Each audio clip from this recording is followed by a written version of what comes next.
Kia ora, my name's Shelby, and today we're going to be doing a quick story about Butch Cassidy and the Sundance Kid.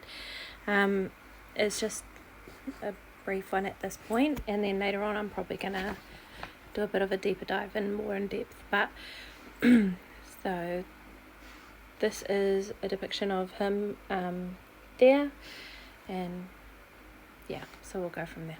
So Butch Cassidy was born as Robert Leroy Parker in Beaver, Utah on 13th of April 1866.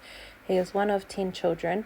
He adopted the name Butch Cassidy at age 16 after meeting cowboy Mike Cassidy and became a cattle rustler.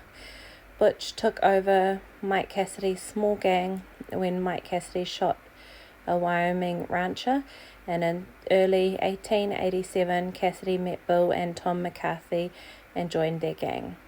On 3rd of November 1887, Butch and the McCarthy gang robbed the Denver and Rio Grande Express near Grand Junction, Colorado.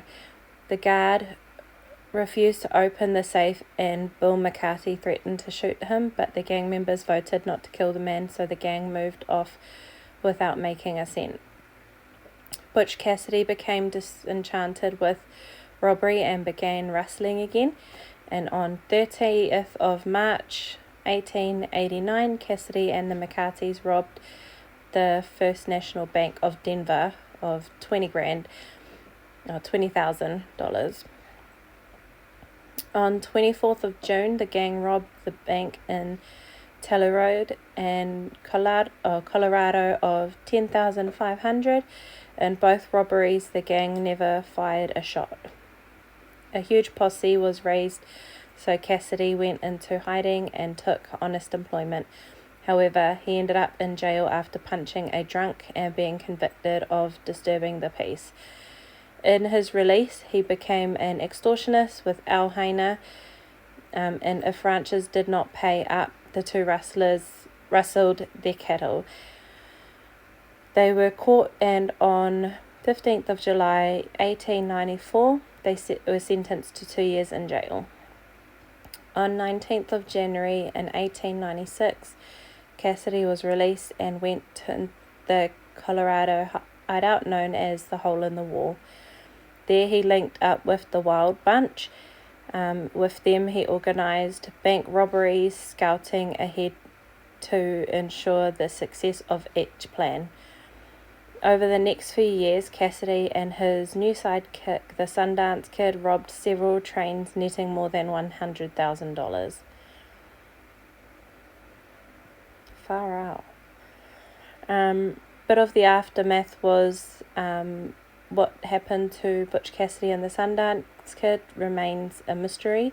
They travelled to Fort Worth, Texas. The Sundance Kid hooked up with a woman named Etta Place, and all three moved to New York. Next stop was Bolivia, where in spring 1908 they were cornered after a robbery and shot. Some stories say they both were killed, others that the Sundance was mortally wounded and Cassidy finished him off before escaping with all the loot.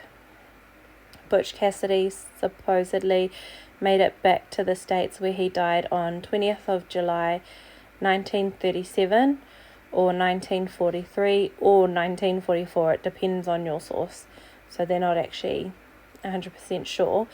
Something you should know: during his period of honest employment in late 1880s, he became a butcher in Rock Springs, Wyoming, which is where he was given the nickname Butch. Okay, what a way to go. Anyway, hope you enjoyed the story. Stay safe.